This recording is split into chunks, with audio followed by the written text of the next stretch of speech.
এটি চেয়ারটি জনের মামলা।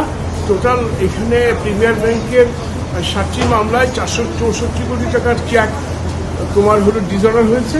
আর আজকে যে মামলাটি আসছে সেই মামলাটি ছিল 5,16,00,000 টাকা। গত তারিখে মাননীয় প্রধান বিচারপতির আদালত থেকে বলা হয়েছিল, ঠিক আছে আপনাকে বিদেশ যেতে আমরা পারমিশন দিব, আপনি 5 কোটি টাকা দিয়ে দেন আমাদেরকে।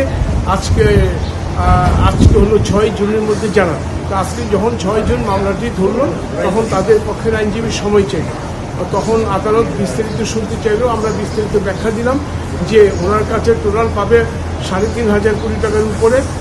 ওনাকে ম্যাজিস্ট্রেট কোর্ট এবং আপনার দায়রা আদালত ওনাকে ট্রাভেল ব্যান দিয়েছিল, সেটা হাইকোর্ট স্থগিত করে দিয়েছিল 6 মাসের বিরুদ্ধে। তার বিরুদ্ধে আমরা চেম্বার জজ চাই, চেম্বার জজ হয়ে পূর্ণাঙ্গ বেঞ্চে আসে। আজকে যখন বললো তারা সময় চাচ্ছে, আমাদের আবেদন ছিল ঠিক আছে মাইলট ওনার সময় দেন, আমাদের আপত্তি নেই, কিন্তু এর মধ্যে তাকে বিদেশ যাওয়া বন্ধ করে। তো দুপক্ষ শুনে মাননীয় প্রধান বিচারপতির আদালত পূর্ণাঙ্গ বেঞ্চ আগামী 9 জুলাই পর্যন্ত এটা ওনাকে বিদেশ যেতে নিষেধাজ্ঞা দিয়েছে এবং 9 জুলাই ওনাকে জানাতে হবে উনি 5 কোটি টাকা দিতে রাজি আছেন।